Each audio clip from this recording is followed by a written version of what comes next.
Vamos então, minha gente. Cristo, Criador ou criatura?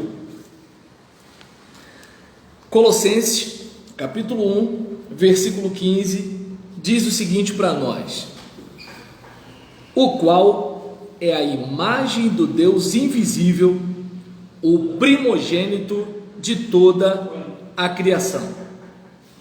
Oi?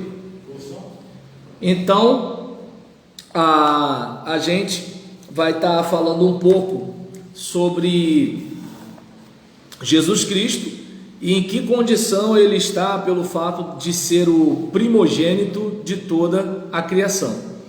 E aí, é muito comum, principalmente se nós olharmos aqui a partir da obra Porque Devo Crer na Trindade, da editora Candeia, nós vamos observar algumas anotações a partir da página 59.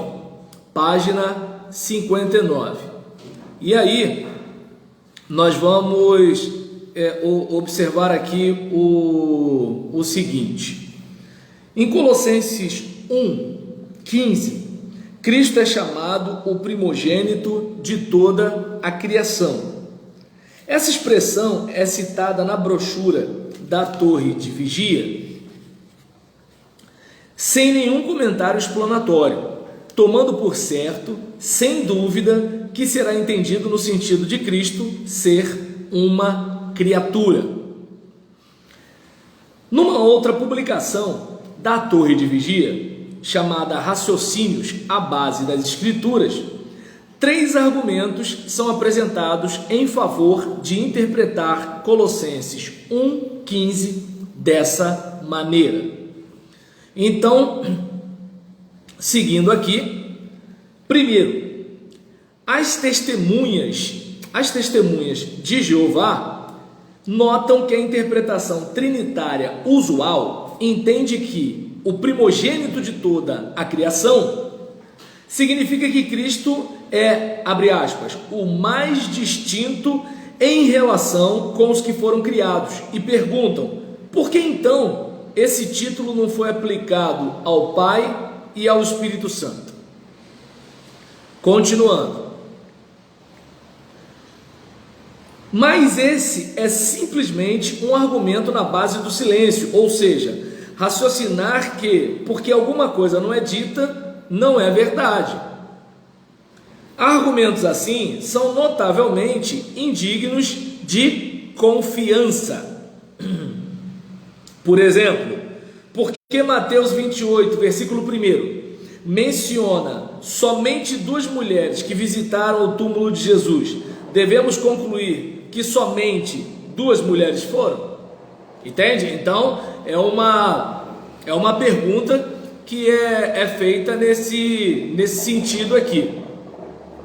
Continuando o nosso raciocínio. Deixa eu ver aqui. Não. Porque Lucas 24:10 deixa claro que pelo menos 5 mulheres visitaram o túmulo. A Bíblia nunca diz explicitamente, nem sequer na tradução do Novo Mundo das Escrituras, que Deus Pai é Jeová. Mas é claro que Ele é Jeová, porque ela diz mesmo que o Pai é o único Deus verdadeiro, que está lá em João, capítulo 17, versículo 3. E o Antigo Testamento nos informa que Jeová é o único Deus verdadeiro. É só olhar Jeremias 10:10. Então, deixa eu só marcar aqui o pessoal, só um instantinho. Espera aí, vamos estudar um pouco. Perfeito. Legal. Jeremias. Isso, Jeremias 10:10. Quer ler? Dá uma olhada aí.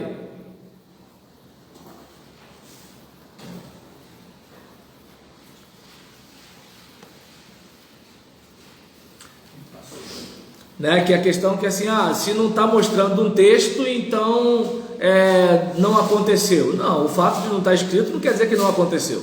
Só quer dizer que não está escrito. Mas Yahvé é o Deus verdadeiro, é o Deus vivo e o Rei eterno.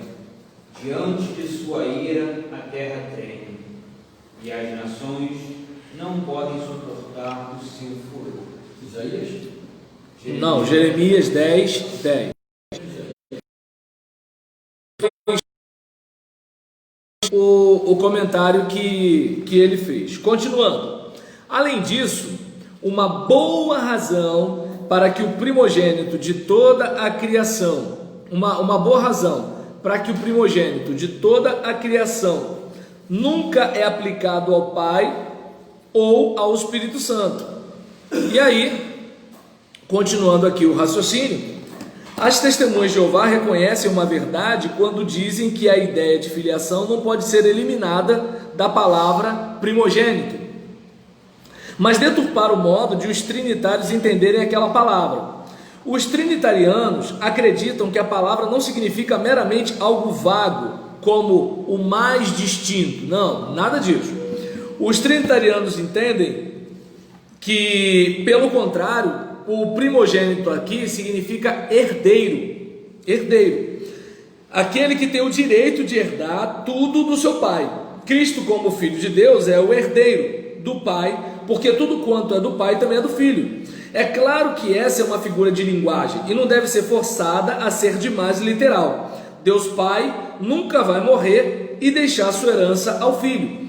A questão em pauta é simplesmente que, assim como dizemos que o primogênito de um homem é usualmente o herdeiro de todas as suas propriedades, assim Colossenses 1,15 chama Cristo de primogênito, herdeiro de toda a criação. Então isso aqui é um argumento, em primeiro lugar. Segundo lugar, as testemunhas de Jeová ressaltam que as expressões paralelas primogênito de Faraó, primogênito de Israel, etc., sempre são usadas no sentido da primeira pessoa a nascer naquele grupo, de modo que o primogênito de toda a criação deve significar a primeira pessoa a ser criada. Com mais exatidão, porém, o que essas expressões significam é o primeiro filho da pessoa mencionada, de modo que o primogênito de Faraó é o primeiro filho de Faraó, o primogênito de Israel é o primeiro filho de Israel, e assim por diante. Se a expressão o primogênito de toda a criação for considerada paralela com essas frases, significaria então o primeiro filho de toda a criação. Isto, porém, seria exatamente o inverso de tudo quanto o texto realmente diz, que é que toda a criação veio existir através de Cristo. Capítulo 1, versículo 16. A criação não produziu Cristo, foi Cristo quem produziu a criação. Posto, portanto, que o significado de primeiro filho de não se encaixa no contexto, deve ficar subentendido o significado de herdeiro. Somente essa interpretação faz sentido do texto, que então significaria que Cristo é o herdeiro da criação, porque todas as coisas foram por meio dele e para ele. Acredito que vocês devem lembrar daquele texto que sem ele nada do que foi feito se fez, né? Oi, pois não? Capítulo 1, versículo 16, mas qual livro? Colossenses, capítulo 1, versículo 16. Por exemplo, porque nele, ou seja, em Jesus, foram criadas todas as coisas que há nos céus e na terra. Vejam bem, não está escrito depois dele foram criadas todas as coisas, mas nele foram criadas todas as coisas. É aquele caso, imagina, se você tem mais de um filho, tudo indica que ao chamar o mais velho de primogênito, o segundo filho não nasceu no primeiro filho, nasceu após o primeiro filho, certo? Então daí onde o comentarista aqui, ele está dizendo que, olha, se nós pegarmos esse raciocínio para dizer que ele é o primeiro criado, então, peraí, se ele é o primeiro filho, as outras coisas seriam o quê? Criadas pelo pai sozinho e pronto. Só que o texto sagrado diz que sem ele, nada do que foi feito se fez. Tudo foi feito por meio dele. Então, a gente percebe que sem Jesus criar, não houve nada. Só houve depois dele estar criando. Certo? E aí, pegando aqui né, o raciocínio do comentarista, ele chega a dizer: uma ilustração talvez ajude a esclarecer o que está em jogo aqui. Se lermos a frase "o herdeiro de João Rocha", não teríamos problemas em compreender que aquele que é chamado herdeiro também era provavelmente um filho de João Rocha. Se, no entanto, a mesma pessoa fosse chamada herdeiro das propriedades Rocha, reconheceríamos imediatamente que quem era chamado herdeiro não era nem parte das propriedades, nem filho das propriedades. Nem ficaríamos confusos se lêssemos o herdeiro da família Rocha. Embora essa expressão fosse incomum, entende-se que o herdeiro é um membro da família Rocha. Deve ficar óbvia a lição desse paralelo. Toda a criação não pode ser entendida no sentido de ser pai de Jesus Cristo, nem pode ser a família da qual ele faz parte, nem sequer dentro das opiniões das testemunhas de Jeová, pois então Deus teria que ser incluído naquela família chamada toda a criação. Sobra então somente a possibilidade de que toda a criação é a propriedade que Cristo herda em virtude de ser o Filho de Deus, aquele para quem foi feita toda a criação. Versículo 16. João 8,58, posso ler? Sim. Fala assim, respondeu-lhe Jesus: em verdade, eu vos digo, antes que Abraão existisse, eu sou. Então a gente percebe que antes mesmo, pegando a sua citação, de Abraão existir, Jesus existia. Só que eu não sei se você percebe que a crítica, a questão de Jesus ser Deus ou ser criatura, a partir da perspectiva jeovista ou russelita, ou das testemunhas de Jeová, não está relacionado à antiguidade ou antecedência, mas está relacionado ao fato de Jesus ser o primeiro criado, a primeira criatura, e não necessariamente o herdeiro da criação. Eu não sei se dão para perceber a diferença, que assim, eles batem na tecla do primogênito para passar a mensagem de que Jesus é a primeira criatura. Só que, por exemplo, a gente percebeu que assim como Deus nunca vai morrer para o filho ser herdeiro, tanto que a Bíblia fala o quê? Que nós somos herdeiros de Deus e co-herdeiros em Cristo. Mas Deus nunca vai morrer para a gente herdar alguma coisa. Então a linguagem figurada de herdeiro é para quê? Para passar a mensagem de que aquilo que é dele é nosso. Então, Jesus sendo primogênito significa a ideia de que assim, aquilo que é do Pai é do Filho, e não necessariamente que ele é o primeiro ser criado, até porque se ele é o primeiro, nada foi feito através dele, mas depois dele, porque o texto diz que sem ele nada do que foi feito se fez. Tudo foi feito por meio dele, ou seja, foi através do trabalho dele. Só que a gente diz que quem é o Criador? Não é o Pai? Então, ou seja, se a gente for misturar as coisas, a gente está tirando do Pai o advento de criar. Não sei se dá para perceber. E aí, continuando aqui o raciocínio, Patrícia disse: cheguei, e Nívia Muniz disse: boa noite, a paz do Senhor. E aí, o que acontece? Nível, o pessoal está cobrando que o café não veio, hein?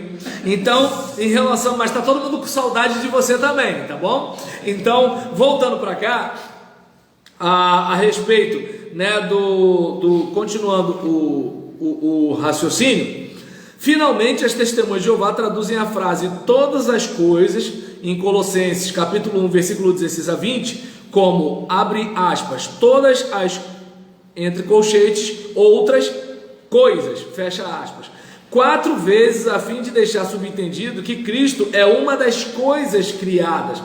Justificam esse acréscimo ao apelar a textos tais como Lucas 13, versículo 2, onde outros está claramente subentendido. Esse argumento ouvida 2 fatos chaves. Primeiro, o termo traduzido por todas em Colossenses capítulo 1, versículo 16 a 20, não é meramente a palavra geral para tudo. Mas, deixa eu ver aqui, a palavra geral para tudo, que a palavra no original seria paz.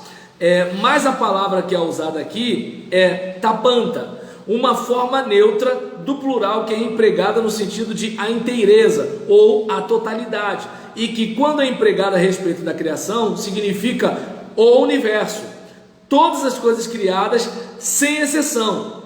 E aí nisso está até como referência, né, para conferir, por exemplo, Efésios 1, versículo 10 e 11. Continuando aqui, em segundo lugar, o acréscimo também altera o significado do texto, ao invés de tornar explícito ou que já é óbvio, conforme é o caso em Lucas 13, versículo 2. Isto é, a palavra outros pode ser omitida de um texto tal como Lucas 13, versículo 2, sem alterar o significado óbvio. Mas o significado de Colossenses 1, versículo 16 a 20, fica muito alterado com o acréscimo da palavra outras. Concluindo, Colossenses 1, versículo 15, certamente não pode ser usado para comprovar que Cristo foi criado. A interpretação herdeiro de toda a criação faz sentido no contexto e entende primogênito num sentido figurado legítimo.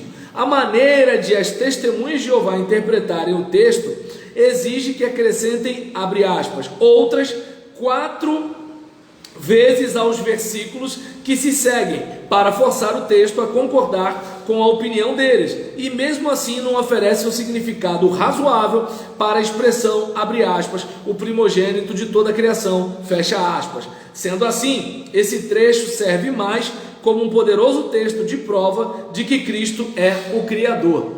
E aí, antes de nós encerrarmos os versículos 16 a 20, vamos pegar aqui ainda um trecho, né, de Colossenses 1,15, do livro As Testemunhas de Jeová, refutadas versículo por versículo, da antiga editora Juerp, que diz assim, vamos lá. As Testemunhas de Jeová citam também este versículo para provar que Jesus Cristo não é Deus, mas sim o primeiro anjo, o primeiro anjo que Deus criou. Entretanto, a palavra primogênito na Bíblia quer dizer necessariamente o primeiro que nasceu ou o primeiro que foi criado? Absolutamente não. O termo é frequentemente usado nas Escrituras para significar prioridade em importância ou posição, mais que uma ordem de nascimento. Por exemplo, aqui é ele comentando, né? Peça à testemunha de Jeová para se dirigir ao Salmo 89, versículo 27. Quem pode abrir aí rapidinho, antes de mim? Salmo 89, versículo 27. Salmo 89, versículo 27. É só começar. Salmo 89, versículo 27.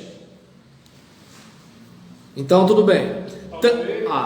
Vai. Falei por isso, meu primogênito, o mais elevado entre os reis da terra.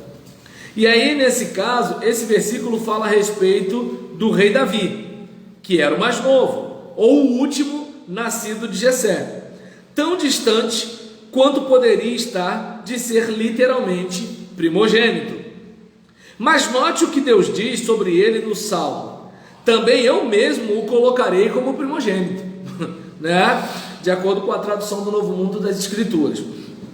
Claramente, Deus não reverteu a ordem do nascimento de Davi. Ele não estava falando a respeito da ordem de nascimento. O que o Salmo quis dizer era que o rei Davi seria elevado em posição acima dos outros, a posição preeminente. Para demonstrar que o termo é usado neste sentido, quando falando sobre Cristo em Colossenses 1,15, peça à testemunha de Jeová para olhar o contexto. Indique particularmente o versículo 18, o qual identifica Cristo como a cabeça e o primogênito, para que ele tenha primazia em todas as coisas.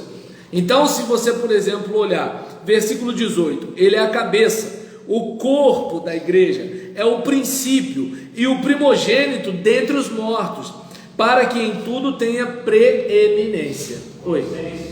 Colossenses 1,18. Ele é a cabeça do corpo da igreja. Exatamente, a ideia é de passar o seguinte: ele está à frente, ele está acima, e não necessariamente a ideia de que ele é a primeira criatura. Não sei se deu para perceber. E aí, continuando aqui, ainda em Colossenses, você pode comentar a respeito da divindade de Cristo, lendo o capítulo 2 e o versículo 9, certo? E aí no capítulo 2, versículo 9, está dito o quê? Porque nele habita corporalmente toda a plenitude da divindade. Então, ou seja, Deus está na estrutura, como é que eu posso dizer, corporal de Jesus, de modo pleno. Deus tal qual ele é, certo? Não necessariamente, como no nosso caso, Deus morando em nós. Não sei se dá para perceber a diferença. Deus é Deus totalmente morando em nós, mas não como é que eu posso dizer, Deus em nossa forma humana. Não sei se dá para perceber. No caso de Jesus, não é Deus morando em Jesus, é Deus em forma humana. No nosso caso, é Deus morando em seres humanos. Percebeu a diferença ou não? Tranquilo? Né? E aí nesse caso aqui, por exemplo, vamos pegar a questão desse texto comentado. Esse é um texto que deveria, ou seja, Colossenses 2,9, é um texto que deveria definitivamente ser usado quando compartilhar com uma testemunha de Jeová a respeito das evidências na forma das escrituras sagradas de que Jesus Cristo é Deus. Ler esse versículo em várias traduções pode ser proveitoso. Por exemplo, na imprensa bíblica brasileira, porque nele habita corporalmente toda a plenitude da divindade. Bíblia Viva, porque em Cristo reside tudo de Deus em um corpo humano. The Bible in Living English, a Bíblia em inglês vivo. Nele toda a plenitude da divindade é residente em forma corpórea. E aí, deixa eu ver aqui, a tradução do Novo Mundo da Torre de Vigia tenta diluir a mensagem desse versículo, traduzindo da seguinte forma: porque é nele que mora corporalmente toda a plenitude da qualidade divina. Mas a edição de referência, nota de rodapé e a versão interlinear de sua Bíblia admitem que a palavra grega, que traduziram como qualidade divina, literalmente significa divindade. Ou seja, a divindade, está de modo corpóreo em Jesus. O que no nosso caso, a divindade não está de modo corpóreo. A divindade está espiritualmente morando em nós, certo?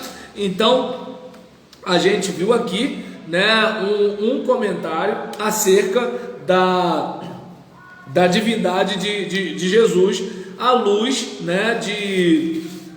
de Colossenses, capítulo 1, versículo 15. Deixa eu ver aqui mais uma coisa que eu queria compartilhar com vocês, antes de ir para outro texto bíblico. Deixa eu ver aqui. Deixa eu ver aqui se tem um outro texto para compartilhar com vocês. Deixa eu ver aqui. Se puder, gente, eu sei que aqui dentro está quente, mas fechar ali só um instantinho para a come do desespero passar, porque senão vai ficar esse barulho aqui, aí não vai ajudar muito a gente, Então pelo menos assim já abafa um pouquinho. Mas a gente exatamente, a Nívia primeiro ela disse que semana que vem ela traz o café, E aí nisso o Gils, com muito carinho, tá, Nívia? Ele falou que não precisa trazer semana que vem não, mas a Nívia tá falando aqui, que Deus mora em nós através do Espírito Santo, correto? Correto, exatamente. Até mesmo quando a gente fala Cristo vive em mim, vive em mim pelo Espírito, mas fala no caso de Jesus, não. Deus está em Jesus, Deus é Jesus, Deus está em forma humana e corpórea. No nosso contexto agora, embora Jesus esteja com o corpo glorificado, mas é um corpo humano que foi glorificado lá em cima agora, que a gente chamaria de corpo espiritual. Então a gente percebe que, assim, lembra, ele foi de modo corpóreo, ele não se desintegrou, ele não foi uma imagem, ele foi um corpo. Pois não, Fernando? Aqui no 10, ele diz assim, ó, vê se nós podemos mudar essa composição da palavra. Sim. Também nele estáis aperfeiçoados. Ele é o cabeça de todo o principado e potestade. Mas eu não sei se você percebe que o que acontece. Ele sendo o cabeça, nós podemos chamar de primogênito. Mas eu não sei se dá para perceber que é o seguinte: o que a gente está falando aqui é uma discussão se ele é criador ou criatura. Tudo que coloca ele em primeiro lugar é assunto pacífico. Agora, quando, por exemplo, se discute ele, já que ele é filho de Deus, significa que ele é criatura, assim como a palmeira, os seres humanos, a lua, o céu, as estrelas. Para a tradição cristã, não. Para a tradição cristã, Jesus é Deus. Embora as testemunhas de Jeová, os mormons, adventistas, igrejas neopentecostais, pentecostais, protestantismo de missão, tudo esteja dentro da tradição cristã, as testemunhas de Jeová, elas escorregam, né, para um outro rumo. Por quê? Porque aquilo que a tradição cristã defende há milênios, eles discordam. Sim. Deu para entender? Então, deixa eu ver aqui. A gente pegou Colossenses 15, e aí vamos até o 20. Porque nele foram criadas todas as coisas, o qual é Colossenses vai dizendo, né, que em Jesus, versículo 14, nós temos a redenção pelo seu sangue, ou seja, o resgate, né? A saber, a remissão dos pecados. 15, o qual é a imagem do Deus invisível, o primogênito de toda a criação. 16, porque nele foram criadas todas as coisas que há nos céus e na terra, visíveis e invisíveis, sejam tronos, dominações, principados, potestades. Tudo foi criado por ele e para ele. Observa bem, se ele fosse uma mera ferramenta, tudo foi criado só através dele. Então você fez algo através de algo. Só que aqui, né, está deixando claro que tudo foi criado não apenas por ele, mas também para ele. Não apenas para ele, mas também por ele. Só que não apenas para ele e por ele, mas nele. Então é como, por exemplo, você faz algo numa base. Você, por exemplo, faz, né, um feijão na panela. Você faz através da panela, né? Ou seja, você fez por meio. Mas você faz o feijão para uma pessoa. Ou seja, você preparou algo para alguém. Então a gente percebe que a criação não é uma coisa feita apenas depois, mas é feita para, né? E não é feita apenas para, é feita por meio. Mas não é feita apenas para, por meio e em, mas é feito por alguém. E esse por alguém é Cristo. Então é aquele caso, o irmão mais velho não faz o irmão mais novo, é incesto. Então, se a gente for pegar o raciocínio literal, o irmão mais velho não faz o irmão mais novo. Então, se alguém fez alguém, está fazendo na qualidade, né, de alguém que pode fazer. E quem pode criar? Nenhum outro ser pode criar, só Deus.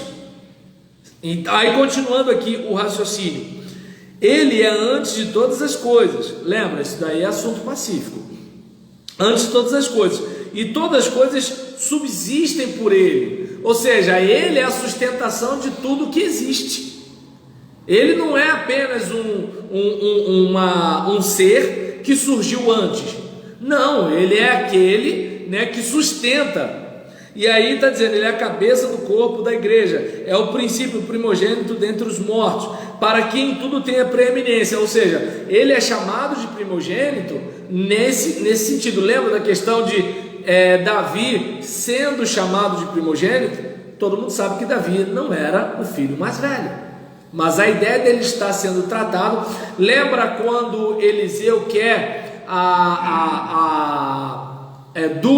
como é que é o termo? É dupla herança? Não, porção dupla. Então exatamente, porção dobrada. Não é que Eliseu quer ter mais poder do que Elias, é porque ele quer ter a porção do primogênito. Entende como é que é o negócio? Ou seja, ele como filho de Elias, não como filho que nasceu da mulher de Elias, mas como alguém que é o seguinte, ele herdou o ministério profético. Olha, ele fez o rio se abrir. Lembra que o pessoal comenta isso para deixar claro que ele está na virtude de Elias, o poder de Elias, na qualidade de Elias. Entende? Ou seja, ele agora é patente alta, bigode grosso, né? Como diz o poeta grego. E aí nesse caso aqui, continuando aqui, né, o nosso raciocínio, versículo 19: porque foi do agrado do Pai que toda plenitude, né, que toda plenitude nele habitasse. 20: e que, havendo por ele feito a paz pelo sangue da cruz, por meio dele reconciliasse consigo mesmo todas as coisas, tanto as que estão na terra como as que estão nos céus. Então, fechou esse texto aqui.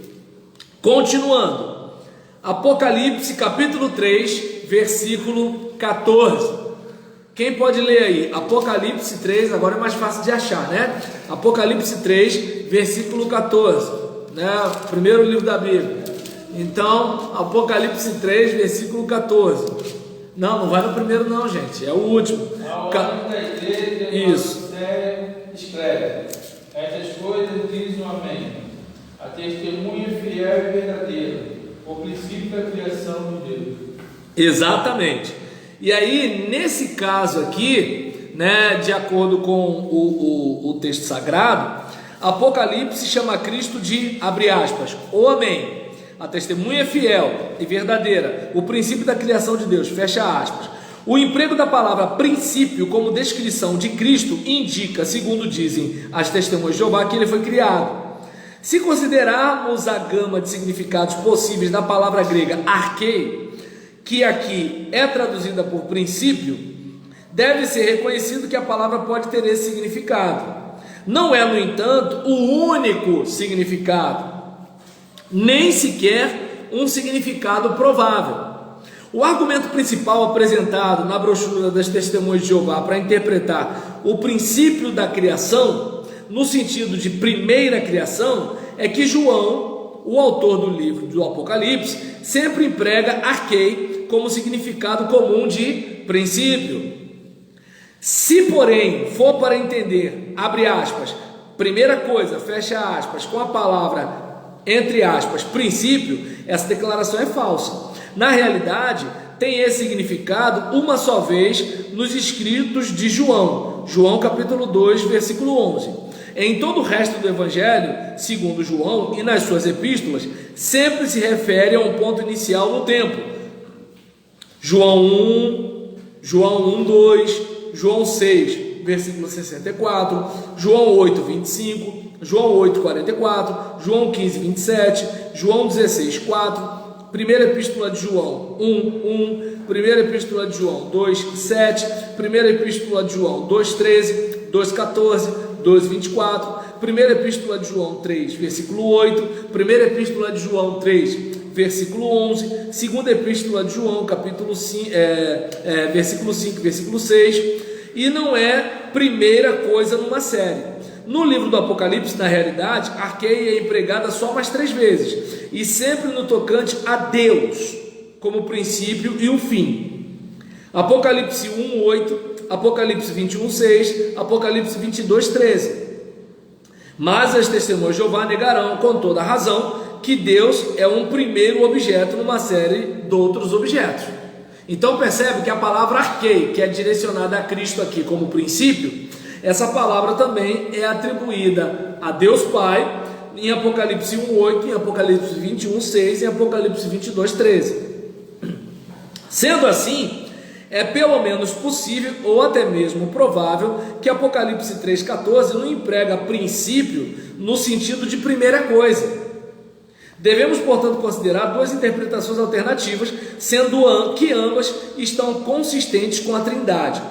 Primeiro, é possível que Apocalipse 3,14 arquei significa soberano ou primeira autoridade sobre a criação. O argumento em favor dessa opinião é simples. Parece que todos os demais lugares no Novo Testamento em que arquei é usada no tocante a uma pessoa, quase sempre se refere a um soberano de algum tipo.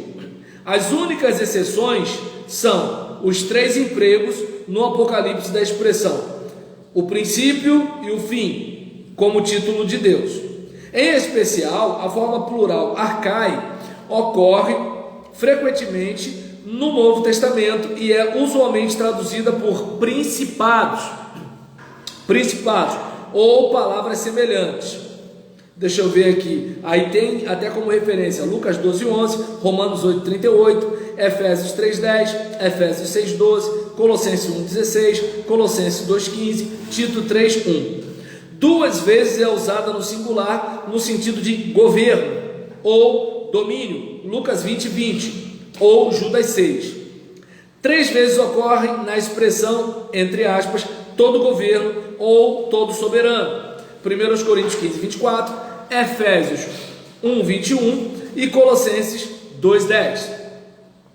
Além disso, em Colossenses 1:18, o único lugar no Novo Testamento onde Cristo é chamado arquei, e onde a palavra é usualmente traduzida por princípio, o significado de soberano é praticamente certo. Isso porque o plural arcai ocorre três vezes naquele contexto: Colossenses 1:16, Colossenses 2:10 e Colossenses 2:15. Deixa eu ver aqui como significado de, abre aspas, entre aspas, soberanos. E porque Colossenses 1:18, abre aspas, o arquei, o primogênito entre os mortos, fecha aspas, forma um paralelo com o Apocalipse 1:5, abre aspas, o primogênito entre os mortos e o arcon soberano dos reis da terra, fecha aspas, para dar a ideia de que aqui, quando se fala sobre o princípio da criação, é o que? O principal da criação, o soberano da criação, aquele que está acima de tudo, de toda a criação. E aí essa linha de raciocínio possui muitos méritos, e é possível que, entre aspas, soberano, seja o significado correto de arquei, Apocalipse 3:14. Mas também é possível, embora não seja certo, que arquei signifique origem ou primeira causa. A palavra grega arquei podia, no grego do século I, ter o significado de primeira causa ou origem ou fonte, quando é empregada com relação ao universo ou à criação. Embora esse uso da palavra não pareça ser em contra disso, claramente em outras partes do Novo Testamento, no livro do Apocalipse, arquei parece estar sendo empregado nesse sentido em todas as três outras ocorrências da palavra naquele livro.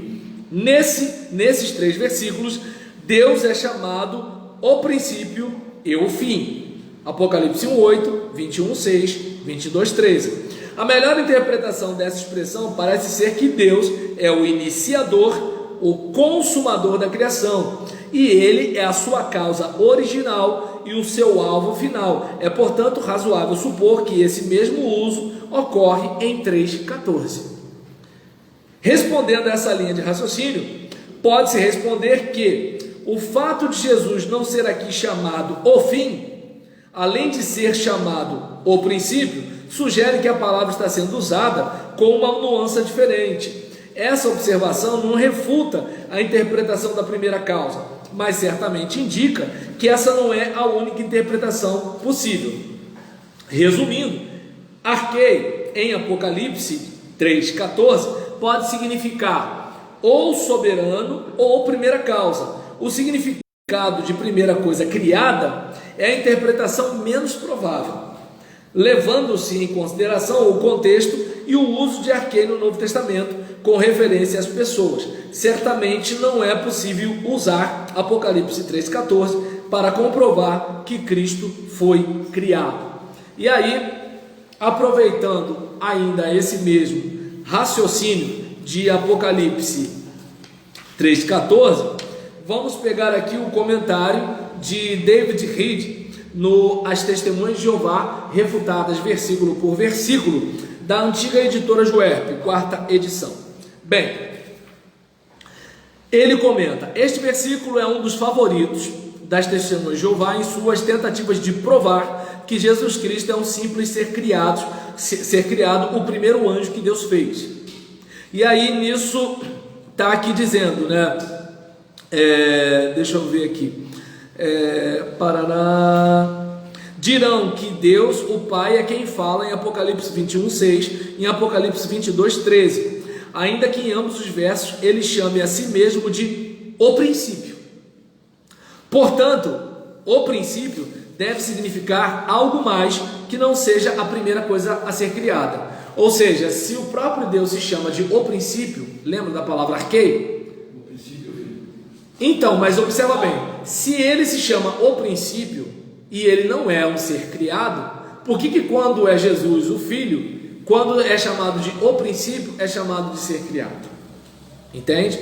E aí, nesse caso aqui, realmente, em cada um desses casos, o grego diz arquei, uma palavra catalogada no dicionário expositivo das palavras do Novo Testamento, como tendo significados variados, tais como o princípio, poder, magistrado, governador. E aí a Bíblia das Testemunhas de Jeová traduz o plural da mesma palavra como oficiais do governo. Em Lucas 12, versículo 11, está essa citação. E esta é a raiz das nossas palavras arcebispo, arquiteto e outras palavras referindo-se a alguém que é chefe sobre outros. Entende? Tanto que por exemplo, a gente tem na psicanálise a palavra arquétipo, né? Aquela palavra principal, né? Que dá uma ideia do que as outras palavras podem significar. E aí, assim, a nova versão interlinear em Apocalipse 3,14 diz que Cristo é o governante da criação de Deus. Portanto, não existe fundamento algum para que se possa declarar que Apocalipse 3,14 faz de Jesus Cristo um ser criado. Então, a gente tem pelo menos aqui esses comentários a respeito, né, de será que a gente vai tratar Jesus como criatura por causa de termos como esse aqui, né, que foram aplicados. E aí, continuando a nossa caminhada a partir... Oi? E pastor, quando ele fala grego no primeiro século, a linguagem grega ela alterou de lá. É porque o texto do Novo Testamento foi escrito no grego koiné, né, que era um grego comum da época. Sim. Palavra língua essa que hoje em dia não se usa mais, entende? Então era uma linguagem que o povo falava, entendeu? Então o que acontece? O grego clássico, digamos assim, ele não é aquele ali. Então quem estuda grego hoje, quem fala grego hoje, não está falando o grego koiné. Entende? Claro que, por exemplo, alguém que estuda português e grego, alguém que faz mestrado em línguas clássicas, coisas do tipo, vai, de repente, dependendo da situação, estudar esse tipo de grego. Mas não necessariamente, é como, por exemplo, a gente não usa a língua portuguesa da época de Camões. Não. Entende? Então, por exemplo, que nem, não sei se vocês lembram de um samba, não sei se é de Adoniran Barbosa, que fala: de tanto levar frechada do teu olhar. Aí o que acontece? Você fala assim, o cara está falando errado. Não, mas lá no tempo de Camões se falava frecha, não se falava flecha. Hoje, é claro, se alguém fala frecha, a gente chama o cara de burro, mas não é. É que houve uma mudança na linguagem. Entende? Então, voltando para cá, né? Vamos pegar o raciocínio, né, do autor do livro Por que Devo Crer na Trindade, da editora Candeia. Bem, por enquanto olhamos os 3 textos que de provas principais usados pelas testemunhas de Jeová e por muitos outros antitrinitários, né? É bom lembrar que assim, aqui não é um ataque às testemunhas de Jeová, mas é uma defesa da doutrina da Trindade. Não sei se dá para perceber. Só que geralmente quem mais ataca a doutrina da Trindade são as testemunhas de Jeová, mas existem outras pessoas que são antitrinitarianas, né, ou antitrinitárias, digamos. E aí, continuando aqui o nosso raciocínio, né, já vimos aqui, né, 3 textos de provas principais usados por antitrinitários a fim de comprovar que Cristo é uma criatura. Já vimos que certamente nenhum desses textos diz isso com clareza, né? Seria bom que alguém falasse assim, ó, Jesus é criatura, mas não tem. E aí, nesse caso, e que todos os 3 são melhor interpretados no sentido de ensinar que Cristo é o Criador eterno. Lembra? Por meio dele, por ele, para ele, nele, né? Então, logo, se a Bíblia oferece em outros lugares um testemunho nítido a Cristo como Criador, podemos concluir com segurança que esses textos de prova concordam com aquele ensinamento. É bastante fácil demonstrar que a Bíblia ensina claramente que Cristo criou todas as coisas. João 1, versículo 3. Quem pode ler, por favor? João 1, versículo 3. Vamos ver quem acha antes de mim. João 1, versículo 3. Já estou em Lucas, hein? Já estou em João 9, hein? João 1, versículo 3. Já estou em João 6. João 1, versículo 3. Diz aí. Todas as coisas foram feitas por intermédio dele, e sem ele nada do que foi feito se fez. Ou seja, sem ele nada. É aquele caso, você quando não tem uma chave de fenda, você usa uma faca. Ou seja, você dá o seu jeito, mas você não deixa de fazer o que você tem que fazer. Então a gente percebe que no caso de Jesus é o seguinte, sem ele não tem como. Ou seja, sem Jesus não tem criação. Se tem criação é porque Jesus criou. Né? E aí, pegando aqui o nosso caminhar, se todas as coisas que vieram a existir dependeram de Cristo para a sua existência, ele mesmo não pode ter vindo a existir. Observa bem, tudo que existe por ele. Sem ele, nada que existe teria existido. Então, como é que ele é um ser criado, se tudo que é criado foi criado por meio dele? Foi um agente criador do Pai. Não tem como, né? E aí, nesse caso, já mencionamos em Colossenses, capítulo 1, versículo 16, que declara que nele foram criadas todas as coisas, nos céus e sobre a terra, as visíveis e as invisíveis, sejam tronos, soberanias, principados, potestades. Tudo foi criado por meio dele e para ele, certo?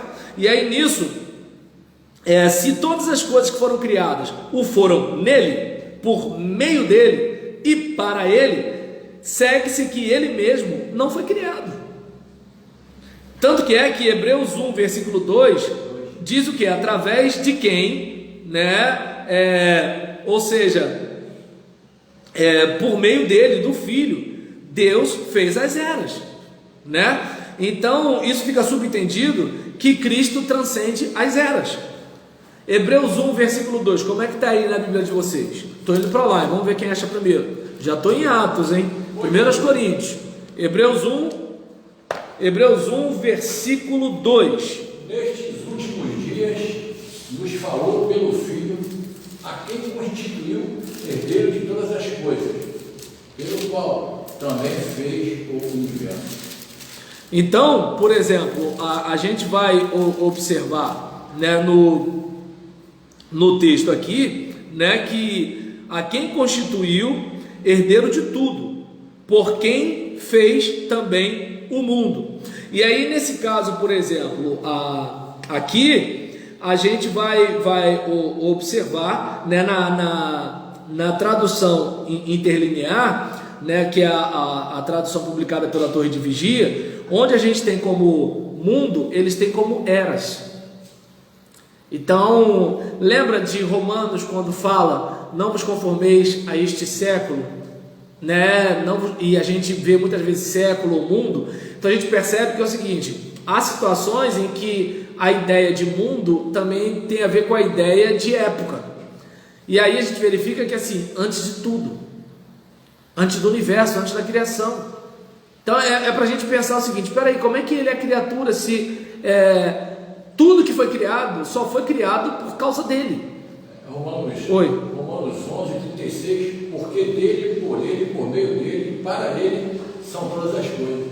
Entende? Como a gente já falou aqui.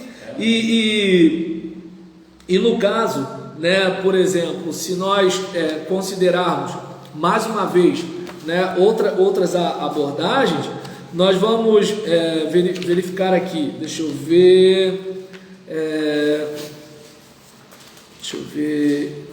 Hebreus, deixa eu ver, isso, Romanos 11, 36,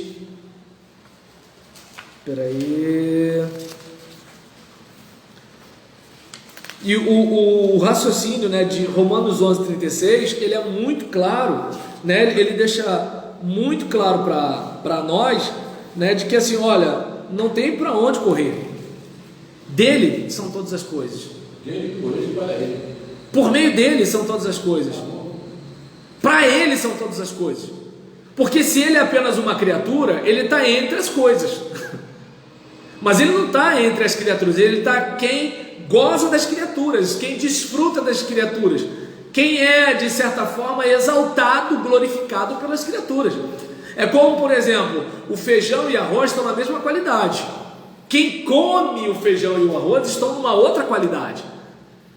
E não sei se eu usei um exemplo bastante pobre, né? Eu sou bem diferente do autor aqui, mas assim, não sei se aqui é uma versão mais baixa renda.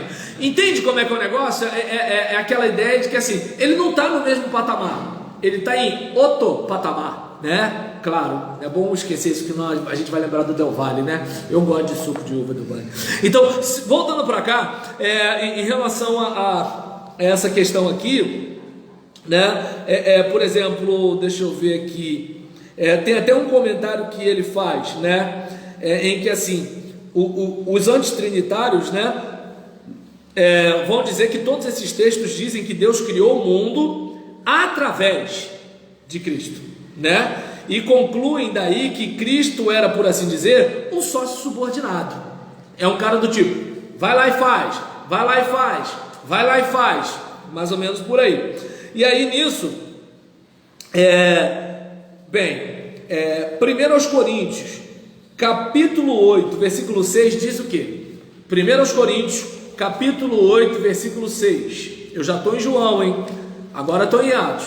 1 aos Coríntios, capítulo 8, versículo 6. Estou em 2 aos Coríntios já, hein? Vamos lá. 1 aos Coríntios, já estou em 1 aos Coríntios 1, capítulo 8, versículo 6. Todavia, para nós há um só Deus, o Pai, de quem são todas as coisas, para quem existimos, e um só Senhor, Jesus Cristo, pelo qual são todas as coisas, e nós também por ele.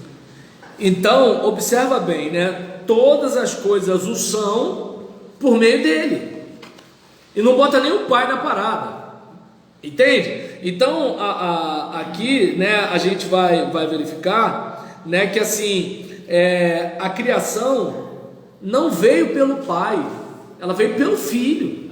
Pastor, Romanos 8, 29, ele fala assim, chamados segundo o seu propósito, porquanto aos que de antemão conheceu, também os predestinou. Mas ele está falando da nossa salvação, cara. Não, aos que de antemão conheceu. Sim, está falando da presciência dele. Ele tem a preeminência sobre esse caso também. Pode ficar pior. Então, não, mas vai lá, continua, rasga o verbo. É bom que eu bebo uma água, vai, fala aí. Também os predestinou para serem conformes à imagem de seu filho, a fim de que ele seja o primogênito entre muitos irmãos. Tá certo. Então, ou seja, o filho unigênito virou primogênito. Beleza, vamos lá. Então, nesse caso aqui, continuando, né? Deixa eu ver, como nós falamos agora há pouco de Romanos, né?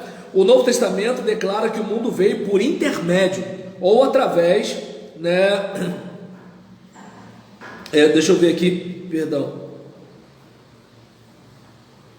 Vamos lá. O Novo Testamento, né, também declara que o mundo veio por intermédio de ou através de Deus. Vamos lá, Romanos 11, 36. Isso. Wilson, cadê isso? Ele está bem isso. Você está chamado, Vamos lá.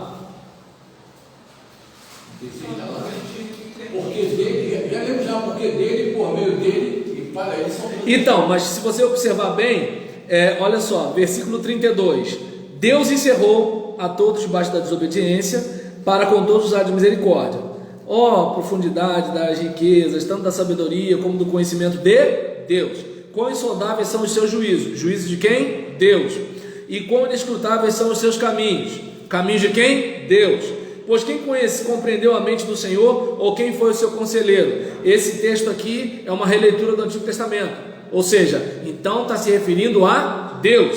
Ou quem, entende? Eu acho que sim, eu acho que ou quem lhe deu primeiro a ele, para que lhe seja recompensado. Antigo Testamento também, Deus. Porque dele, quem? Deus. Por ele quem? Deus. E para ele quem? Deus. São todas as coisas. Glória, pois, a ele quem? Deus. Eternamente. Amém. Ou seja, a mesma coisa que se atribui ao Filho, se atribui ao Pai. Dele, por ele e para ele. Sim. Percebe? Amém. Aí eu pergunto, se Deus não divide sua glória com ninguém, como é que as mesmas expressões que são dirigidas ao Pai no Antigo Testamento vão ser dirigidas ao Filho no Novo Testamento?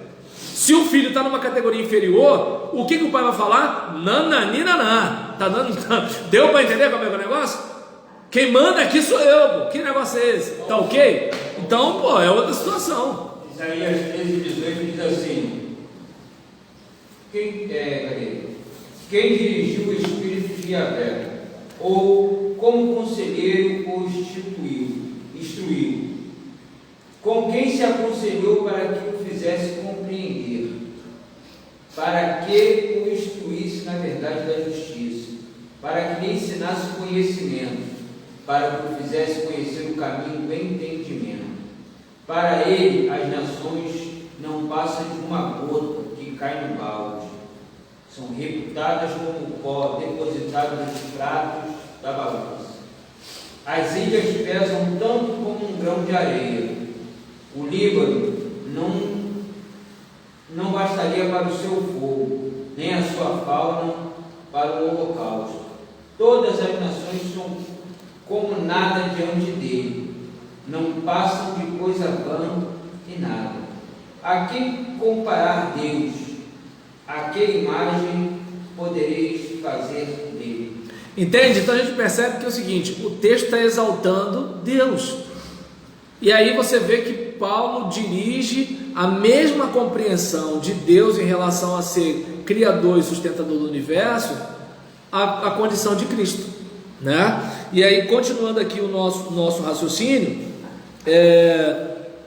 por exemplo, em Hebreus capítulo 2, Hebreus capítulo 2, Patrícia colocou, porque dele e para ele são todas as coisas. Nívia colocou, eu sou o alfa e o ômega, o princípio e o fim, o primeiro e o derradeiro. Então, nesse caso aqui, Hebreus 2:10.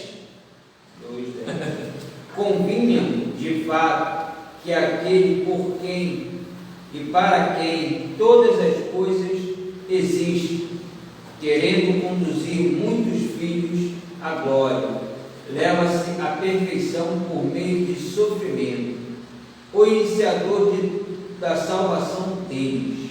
Então a gente percebe, né, voltando aqui, a ideia, né, de que, olha só, o Novo Testamento declara que o mundo veio por intermédio, né, de ou através de Deus, de acordo com Romanos 11:36 e Hebreus 2:10. né, a mesma palavra grega traduzida por através de ou por meio de, dia, né, ou sua forma contraída de, aparece em todos esses versículos. Isso significa que através de, não, dia de diálogo, entende? Né? Lembra? Diálogo, né, através, né, do discurso, né, da razão que a gente vai ter quando a gente dialoga, né, através, né, um com o outro, está passando o conteúdo daqui com o conteúdo de lá, né, e aí isso se dá pelo diálogo, ou seja, através, né, do raciocínio. E aí, voltando para cá, esse fato parece embaraçar tanto pelo fato de traduzir de como por, ao invés de através de, ou mediante, em Romanos 11:36, como diz na tradução do Novo Mundo das Escrituras, porque todas as coisas são dele, e por ele, e para ele. É também digno de nota que Romanos 11:36 diz que todas as coisas são para Deus, ao passo que Colossenses 1:16 diz que todas as coisas são para Cristo. Entende? Só de pegar aqui todas as coisas são para Deus, todas as coisas são para Cristo. Espera aí, Cristo está equiparado ao Pai? Ué, então ele é Deus também. Porque, gente, antes de mim nenhum Deus se formou, né? Eu não divido a minha glória com ninguém. Como é que, por exemplo, a criação é para Cristo e a criação é para Deus? A criação existe por meio de Cristo, por meio do Pai? Não, então, ou os dois são a mesma coisa, ou a gente, por exemplo, tem Deus número 1 e Deus número 2. E a Bíblia diz que só existe um Deus. E foi por aí que a tradição cristã, através da reflexão e da produção teológica, chegou a esse raciocínio de um Deus e 3 pessoas, porque a mesma Bíblia que fala de um único Deus coloca Jesus no patamar que não tem como, gente, tanto que ele é superior aos anjos, ele é superior à criação, ele é superior a Moisés. Hebreus diz que ele é superior a tudo, né? E aí, em segundo lugar, né, nós vimos aqui, né, primeiro, quando nós vimos assim, razões porque a objeção, né, não pode ser válida. Então, primeiro, aquela questão, né, de que o mundo veio por intermédio ou através de Deus, certo? E aí, em segundo lugar, a Bíblia ensina que Deus criou o mundo sozinho. Ó, Isaías 44:24 diz o quê? Isaías 44:24. Estou saindo de Hebreus, hein? Já estou em 2 Crônicas, Cantares, Jeremias, Isaías 44:24. Ó, Isaías 52, Isaías 40. Ninguém achou ainda não? Estou chegando, hein? Opa, vai lá. O mesmo que te formou desde o ventre materno. Eu sou o Senhor, que faço todas as coisas, que sozinho estendi os céus e sozinho espraiei a terra. Aí a gente fica se perguntando, peraí, se Deus criou tudo sozinho, como é que sem Ele nada do que foi feito se fez? O sem Ele aqui, o pronome é para Jesus. Ué, Deus criou sozinho. E se o texto diz que sem Jesus nada do que foi feito se fez, ou a gente vai ter que concordar que Jesus é Deus, ou a gente vai observar que assim, tem Deus A, Deus B, Deus C, entende? Deu para perceber o raciocínio aqui? Né? Então, a gente vai olhar para cá e verificar, né? Fica claro que a pergunta, né, quem estava comigo, essa pergunta retórica, convida a resposta: ninguém. Deus estava sozinho criando, né? Logo, é bem impossível do ponto de vista bíblico sustentar que Deus criou Cristo e então criou tudo mais através dele, porque o próprio texto do Antigo Testamento deixa claro que foi Deus quem criou os céus. Não diz que Deus criou alguém para alguém criar os céus, certo? Né? Então a gente olha para cá e vê que a ideia, né, que Deus Supremo precisava de um sócio inferior para fazer o serviço de criar o mundo é uma ideia pagã, né? Quem já ouviu falar de Demiurgo, depois vocês dão um Google lá para você ver. Demiurgo, né? E aí nesse caso demiurgo, escreve depois e digita lá. Aí nesse caso, né?